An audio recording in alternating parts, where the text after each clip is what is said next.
총 누적 확진자 수는 8,162명이며 이 중 834명이 격리 해제되어 있습니다. 신규 확진자는 76명이고 격리 해제는 120명 증가하여 전체적으로 격리 중 환자는 감소하였습니다. 지역별 발생을 보면 여전히 대구와 경북에서도 환자가 발생하고 있으나 그 외에도 경기, 서울 등 수도권을 중심으로도 발생이 이어지고 있습니다. 전국적인 발생을 볼 때 여전히 80.8%가 집단 발생과 연관성을 확인할 수 있었고 전체 발생 중에서는 아직까지도 신천지와 관련된 건이 61.3%를 점하고 있습니다. 서울시 구로구에 소재한 콜센터와 관련해서 어제 말씀드린 숫자에 9명이 추가로 확진되어서 현재까지 총 124명의 확진 환자가 확인되었습니다. 또한 11층 콜센터 소속의 확진 환자가 방문했던 경기도 부천시 소재 교회, 종교 행사 등을 통해서 현재까지 13명의 확진 환자가 확인이 되어서 접촉자에 대한 조사가 진행되고 있습니다. 세종에서는 해양수산부 관련 3월 9일부터 현재까지 총 29명의 확진 환자가 확인되었습니다. 감염 경로와 접촉자에 대한 조사는 진행 중에 있고 특히 해양수산부 전체 직원 795명을 대상으로 코로나19 검사를 실시하였고 이 중 27명이 양성으로 확인되었으며 나머지 768명은 음성으로 확인되었습니다. 중앙방역대책본부에서는 수도권을 중심으로 여러 사업장, 종교시설, PC방, 의료기관 등을 중심으로 소규모 유행이 지속되고 있기 때문에 집단시설이나 다중이용시설, 특별히 의료기관을 중심으로 예방관리를 강화하는 것이 중요하다고 판단하고 있습니다. 또한 오늘 주말을 맞아서 각종 종교 행사 등을 자제하는 등 사회적 거리 두기를 계속 철저히 실천해 주실 것을 부탁을 드리며 또한 누차 강조드린 대로 개인위생, 마주보고 대화할 때에는 2m 이상의 거리를 두시고 기침이 있을 때에는 옷 소매로 입과 코를 가리고 기침을 하시고 증상이 있는 분이 부득불 외출을 하실 경우에는 마스크를 착용하시며 폐쇄된 공간에서 밀집된 행사 참석 등 사회적 거리 두기 실천을 위해서 그러한 행사 참석은 최소화해 주시기 바랍니다. 또한 자기 몸에 직접 바이러스의 침입을 예방하기 위해서 흐르는 물에 비누로 꼼꼼하게 손을 씻어주시고 씻지 않은 손으로 되도록 얼굴, 특별히 눈, 코, 입은 만지지 않도록 하시고 노출된 표면을 항상 깨끗이 닦아주실 것을 부탁을 드리겠습니다. 이상 브리핑 주요 내용이었습니다.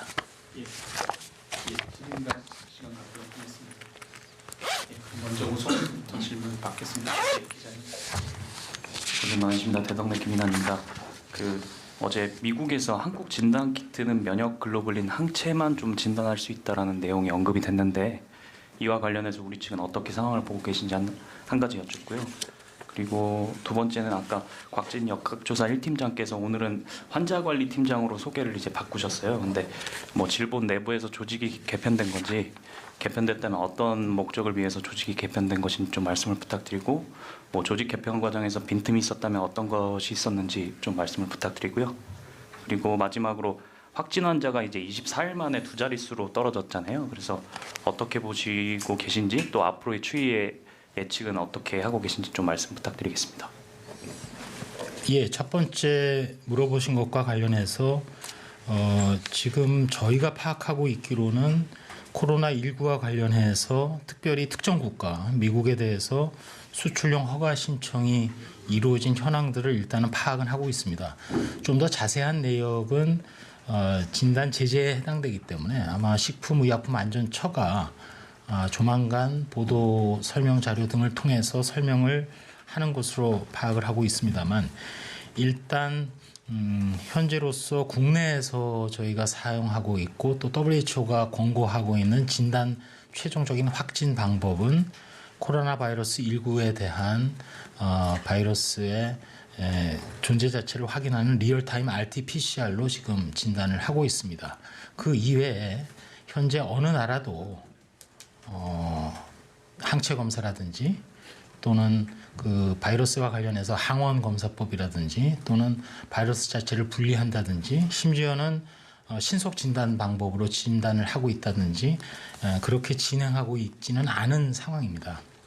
따라서 일부 지금 유튜브를 통해서도 그렇고 일부에서 마치 한국의 우리나라의 리얼타임 RT-PCR의 진단 체제의 어떤 정확성, 신뢰도에 대한 잘못된 정보가 일부 있는 것으로도 저희가 파악을 하고 있는데 그 부분은 저희가 현재까지 파악하기로는 전혀 사실이 아니고 다만 아까 말씀드린 대로 저희가 지금 확진 방법으로 확인되는 그 최종 진단 방법 이외에 다른 방법들 예를 들어서 뭐 항원 항체 반응 검사라든지 항체 검사라든지 또 신속 진단법과 관련된 부분 이런 부분과 관련해서는 저희가 지금 정확하게 관련 정보를 가지고 있지는 못합니다. 다만 말씀드린 대로 신속 진단법과 관련해서는 진단검사 의학을 하시는 전문가들께서 소위 민감도와 특이도 또 그런 것들이 아직 검증이 안 된 상태에서 잘못하면 어차피 리얼타임 RT-PCR을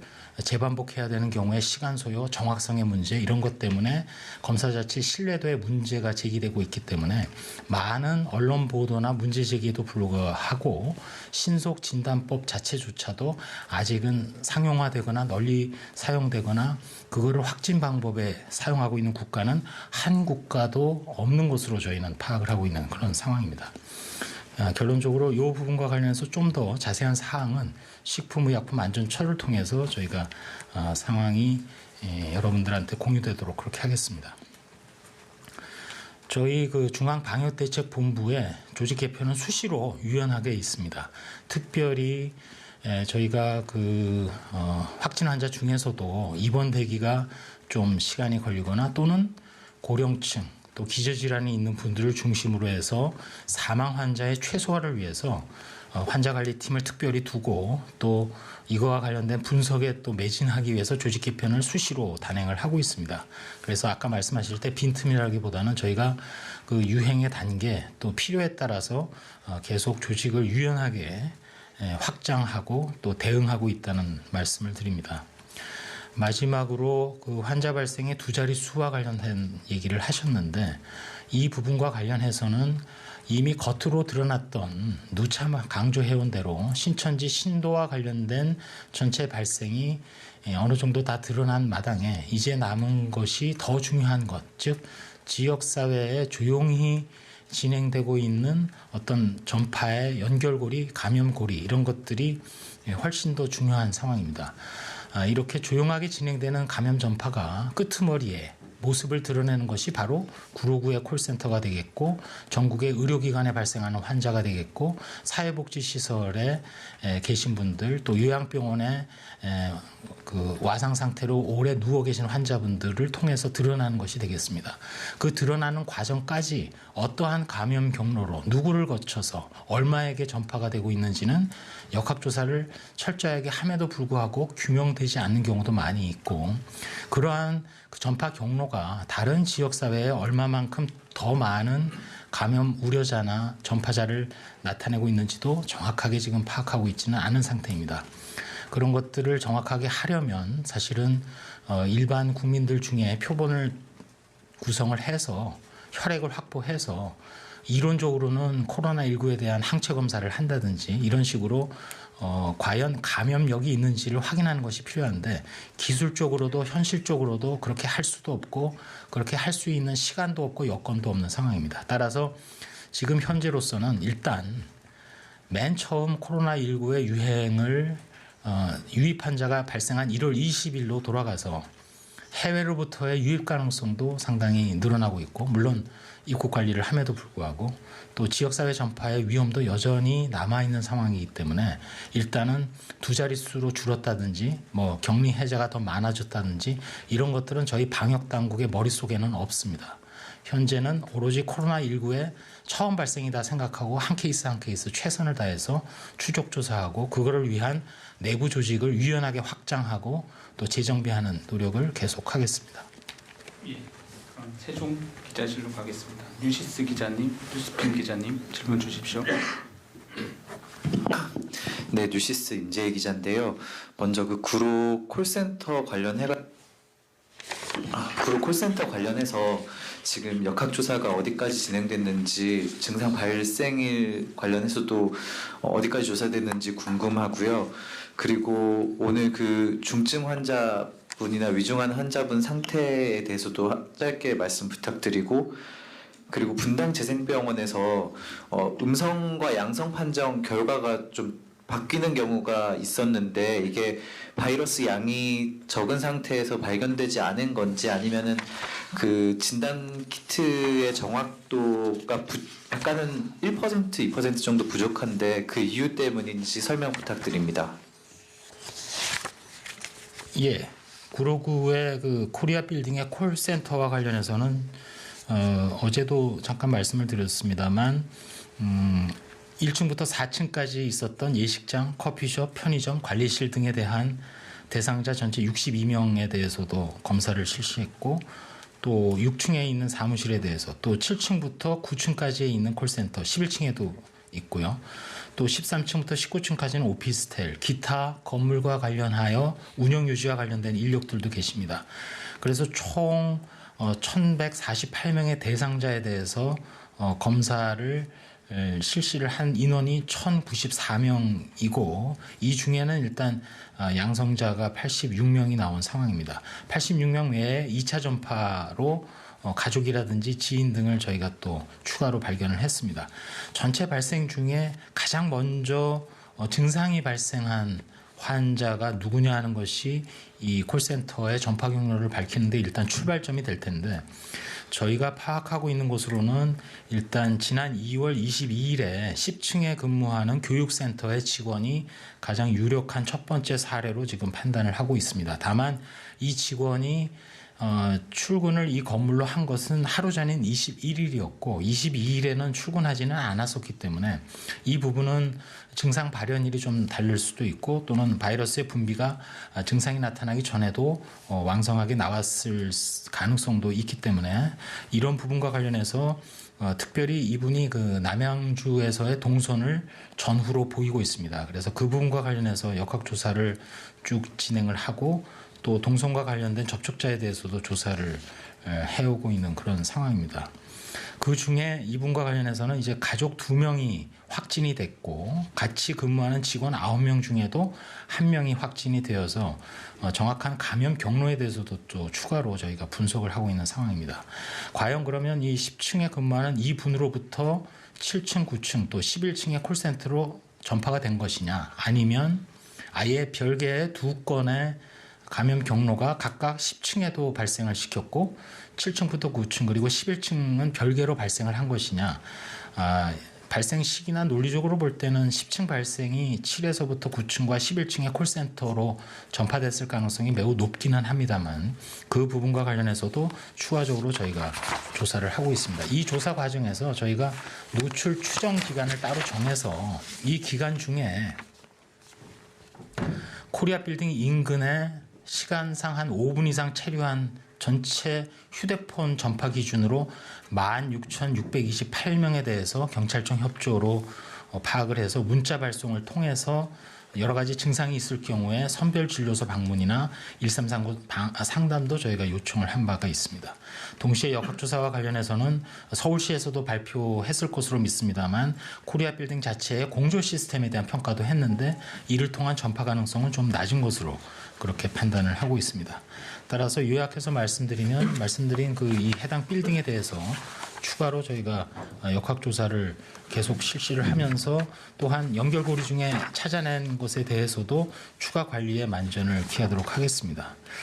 예를 들면 부천에 있는 종교시설에도 콜센터와 관련된 2차 전파가 발생을 한 상황이고, 동시에 그 교회로부터 또 다른 요양병원으로 또 전파가 발생하거나 또 어린이집으로도 전파가 발생하거나 이런 사례들이 있기 때문에 전체적으로 저희가 관리를 하고 있고, 이 부분은 저희 방역 대책 중에서 환자나 집단 발생을 찾아내면 그걸 끝까지 추적을 해가지고 이미 전파가 돼 있는 곳도 찾아내는 것 자체가 더 이상의 전파를 막는 중요한 활동이기 때문에 그 부분에 대해서 계속 노력을 하고 있다는 말씀을 드립니다. 분당재생병원의 환자 사례 등과 관련해서는 대체적으로 전문가들은 고령의 환자의 경우 또는 기저질환 등으로 인해서 또는 면역이 많이 떨어져 있는 분들의 경우 정상인이라면 코로나19가 몸에 침입을 하면 항체가 형성이 되고 그 항체가 결국은 바이러스를 이겨내고 그것이 이제 완치가 되는 길이고, 그렇게 되면 PCR을 돌려도 바이러스가 분리가 안 되는 것이 맞는데, 환자의 특성 말씀드린 대로 고령이거나 기저질환 등이 있거나 면역이 많이 떨어져 있는 경우에는 발견은 안 되지만 바이러스가 완전히 없어지진 않는, 왜냐하면 항체가 제대로 형성이 안 되기 때문에 그 경우에는 시간이 다시 흘러서 항체가 다시 바이러스가 다시 복제가 왕성하게 되게 되면 양성으로 바뀌는 경우도 있다는 것이 전문가들의 의견이긴 합니다. 그래서 그런 것 등을 바탕으로 해서 이런 일이 그렇게 자주 있는 것은 아니기 때문에 소위 통계학적으로 볼 때는 이상점, 아웃라이어, 그 정규 분포상에서 보면 상당히 드물 수 있는 일이기 때문에 이런 부분에 대해서는 사례를 좀 더 모아서 임상 전문가들과 협의를 또 해보도록 하겠습니다. 곽진 팀장이 중증 등에 대해서 설명해 주시겠습니다.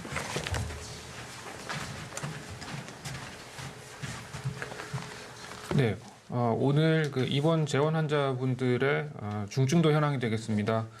총 90분이 중증 이상 단계에 해당하는 것으로 확인이 되고 있고요. 그중에 중증 단계가 27분, 위중 단계가 63분이 되겠습니다.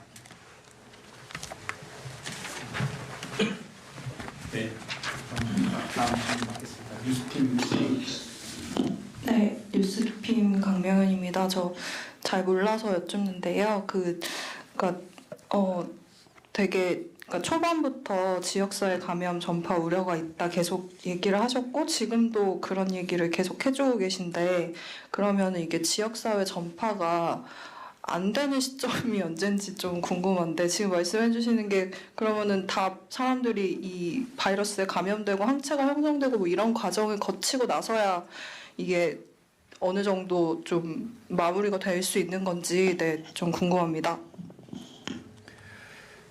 네, 지역사회 전파와 관련해서 이거는 어찌 보면 이제 방역 당국 이외에 전문가분들의 그 표현이 좀 필요하리라고 판단을 합니다만, 일단 상황은 이렇습니다.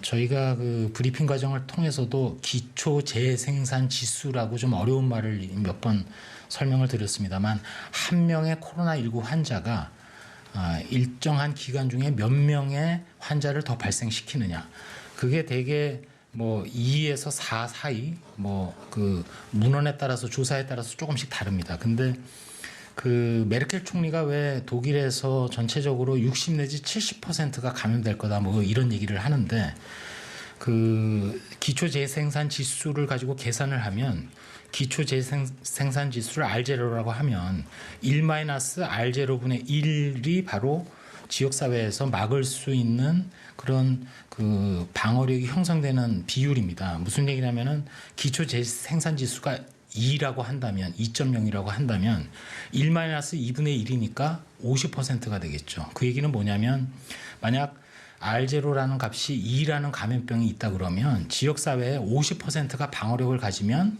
그때부터는 그 감염병이 절대 유행을 일으키지 않습니다. 산발적인 발생은 일으킬지언정 지역사회로 퍼지지 않는다는 얘기입니다. 근데 우리 코로나19의 경우는 대개 많게는 3.9까지도 얘기를 하고 적게는 뭐 1점 얼마부터 2 정도도 얘기를 합니다. 그러다 보니까 3.9라 그러면은 대충 1-4분의 1이 되니까 4분의 3, 75%가 되겠죠. 따라서 독일의 메르켈 총리가 그때 60에서 70% 얘기한 것이 그런 논리가 되겠습니다.